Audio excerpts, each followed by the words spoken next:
want to push. The next take we'll be discussing today comes to us from Concord, and he says that the Lakers would be worse off if they chose to trade for DeMar DeRozan or Zach LaVine, because what they actually need is better role players. The Chicago Bulls are on the verge of collapse, with big moves seeming to be imminent.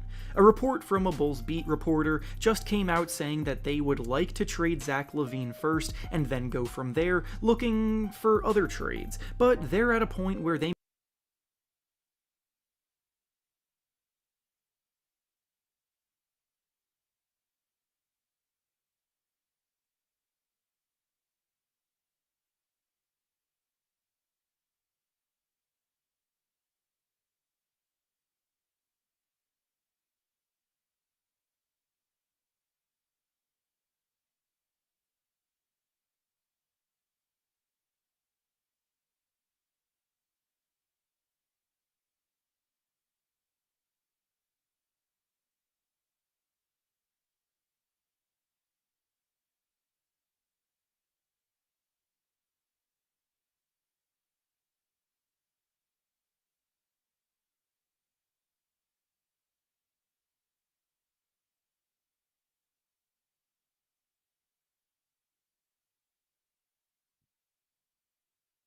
and D'Angelo Russell is who he's always been as an incredibly streaky shooter and decision maker. Looking at LaVine and DeRozan as options, I don't think either are bad fits at all like this take seems to insinuate. You just have to take into consideration with LaVine's production this year taking a bit of a dip on top of the fact that the Bulls would undoubtedly ask for more in return for him in a trade. I can agree that acquiring him might actually set the Lakers back in the long run. Being on an expiring contract, it shouldn't take that much to be able to get him, which makes me very intrigued with the idea of the Lakers going after him. And finally, the last take we'll be discussing today comes to us from A1 Riz, and he says that the only thing stopping the Orlando Magic from being legitimate contenders this season is their lack of experience, because they have everything that a top team needs. The Magic are easily the biggest pleasant surprise this year, emerging as the team currently in second place in the East after a few years of rebuilding. The reason for their surge has come on the defensive end, as they are currently the second best ranked defense this season, and they've been absolutely suffocating their opponents with a group that play fully in sync with each other on that end. Jalen Suggs is emerging as a player that looks like a Marcus Smart regen, causing havoc as an on-ball defender. Jonathan Isaac is back in the rotation, picking up where he left off, as a bench player who subs in and immediately makes his versatility, length, and rim protection felt. They have a ton of size all throughout their lineup to throw at teams, and the rotations they make really impress me, as this young team does an excellent job communicating and adjusting on that end. They have everything they need to be a fun, emerging playoff team, which is a terrific step for them, but contending for a championship is a whole different beast that I don't think they're ready for. To win a championship, the fact of the matter is that you need to have a superstar talent that you can rely upon to lead the offense, and that's what the Magic do not have at this point in time. Paolo Banchero could be that down the line, but right now he just is not there yet, and Franz Wagner is showing he could be an emerging all-star type talent, but is not close to reaching that next level either. I feel very comfortable imagining them as a very tough out in the first round of the playoffs, but when it comes to going all the way, they're in the one piece away category. And with that being said, that's all I have for you today. Make sure to like the video, subscribe to the channel, and comment down below what you think about the takes we discussed. Thanks for watching, and I'll see you all next time.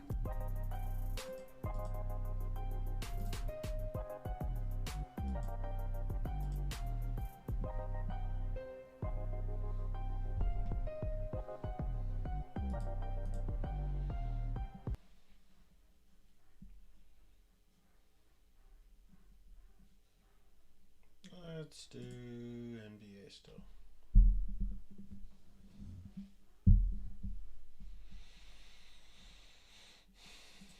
It'd be nice if we could activate Paul and not let him get the three, but he's Paul George. He's one of the best players in the league, and 6'8" and shoots it from way up here. It's easier said than done. So I give the Clippers credit, and I give our guys a ton of credit. It was a great fight and a performance that Sure. we can use as a blueprint for how we've got to play. We cannot turn it over. We can't foul. Simple as that. We do that like we did tonight, we're going to be in great shape. I noticed you also left the young guys. I'm sorry? I noticed you also left the younger guys in there at the end, like showing trust in Brandon and, Yeah. and Moses a lot towards the end there. Yeah. Was that important for you to do for those two guys? I didn't do it for them. I did it for me. Yeah. You know, I mean, Brandon is he's a baller, and Moses has had a great season to this point, and with you know, the injuries that we have, with the guys out, those are the best options. What was the kind of design for the last shot? Was it just Steph, go one-on-one? Yeah. We wanted to make sure we got the ball into Steph's hands. They're so good switching with all that size. So we wanted to make sure we got it into Steph's hands, and he made the right play. He got into the paint, and they brought the double. And Draymond got a good look. He made 4 threes tonight. So you live with that. It's the second game in the last week that you've blown 20-plus-ish Yeah. leads. Is there anything in this? I know you said it's different than Zach, but is there anything different in this one you can diagnose for as to why the offense sort of? Tonight was more about them than us. The Sacramento game felt more about us. This was more the Clippers. Obviously, they got an incredibly talented team and a great coach, and they made the adjustment to come out in that kind of pseudo zone they were playing in the third quarter, which helped, I think, keep us off the three-point line. And they're going to make a run. 48-minute game in the NBA. I mean, on a team's home floor, talented group, they're going to make a run, and they made their run, and we kept holding them off, and I think we led for 47 minutes and 52 seconds, if I'm not mistaken. It, like I said, felt like we deserved this one, but it's the way it goes. But I'm really hopeful that our team feels what has to happen for us to be good, and tonight was a good example of that. So.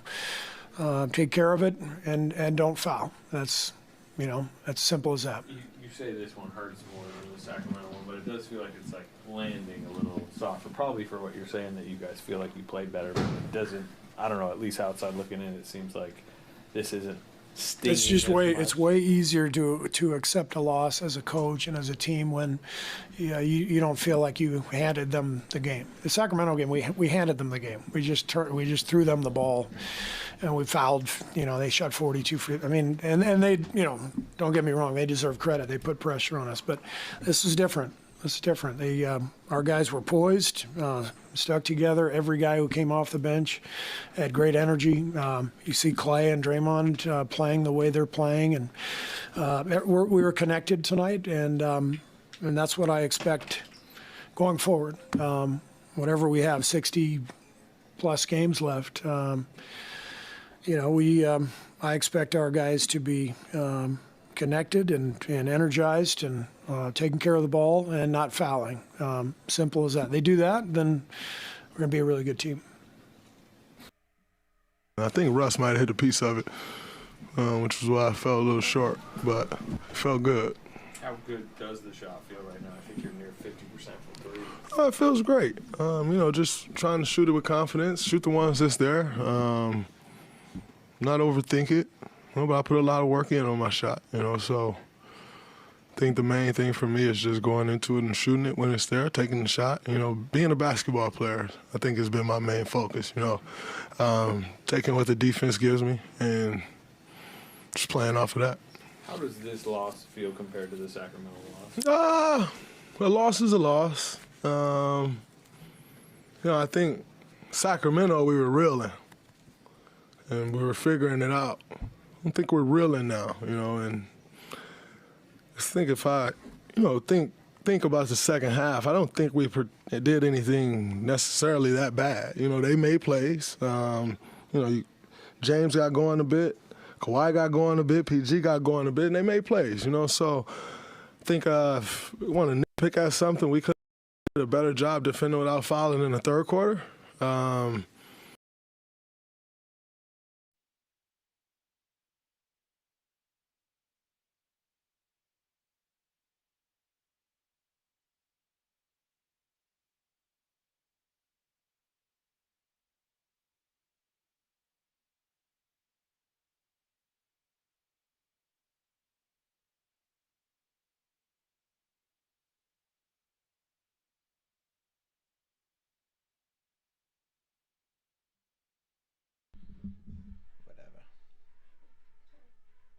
Whatever.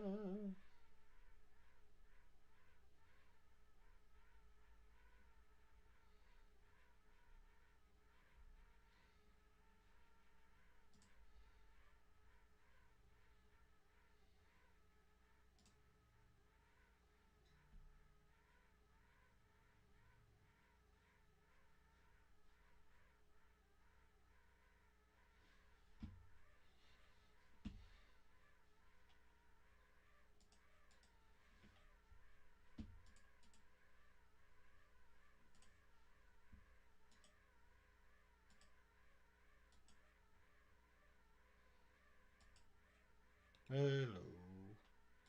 What's going on?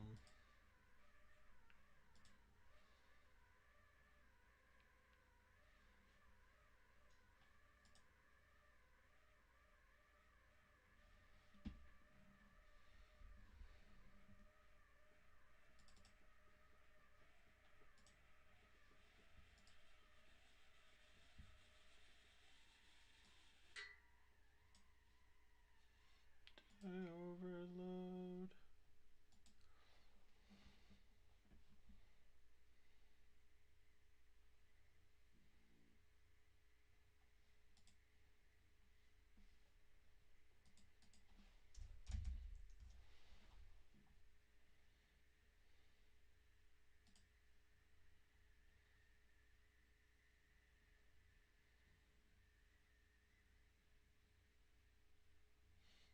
I don't know. There's NBA. Nothing.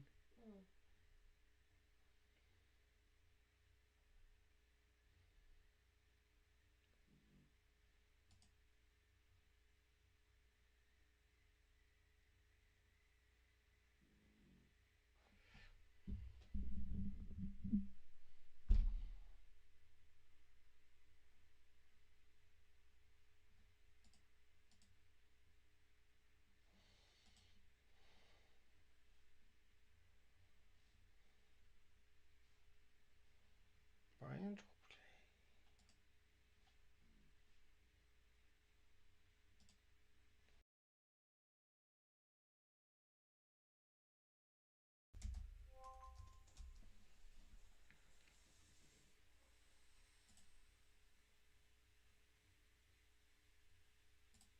What's up, my YouTube friends?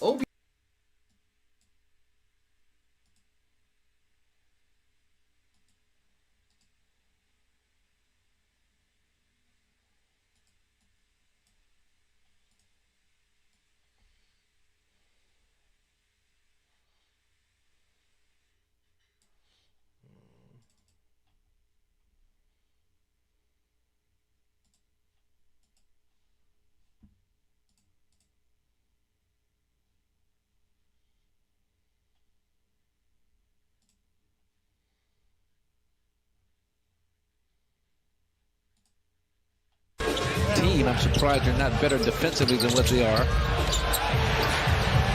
And Brooke gets his first. Looking for it. It's a short Chris. Bucks want to push a little bit. They got some numbers, 4 on 3. Chris hands it off to Giannis, flushes it. First dunk of the night and ties it at 15. Yeah, and this Atlanta Hawk team, they love to get out in transition, but they're also vulnerable to transition on their defensive end. Nice job. You got to make it a finisher at the rim. Bogdanovic. Oh, good. Two-player game between Tame and Giannis. That's something that the Bucks spent a lot of time working on in practice today. Fade away for Trey. Marjan beating Giannis. The catch and the finish. Good pass. We had Bobby streaking down the middle of the floor. Well, we'll take Giannis instead. Count the bucket and the foul. An ability to get back in transition deep.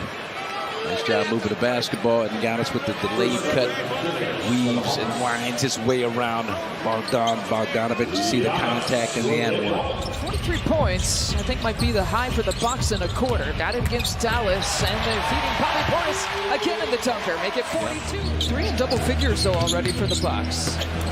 Still got basically the whole second quarter left to play. Malik Beasley on the break, and another 2. His first 2. That's a great job. 48-43 advantage. Giannis pulls up from 15 out. Love seeing the pull-up jumper from him. And his defensive effort as a small ball four-man has been outstanding. Giannis, look at what I found. Another dunk. That's a well-executed play. Trae Young delivering to Sadiq Bey. Kind of caught Giannis sleeping. Giannis gets his first two. Cutting Capella, the first block for Brook Lopez. And the finish from Giannis. A couple of those. Hawks have jumped out to a 15-6 advantage in the third quarter. Giannis right around the Hawks defense for another two. Yeah, he just barely got that up, but not tonight. Giannis was thinking of giving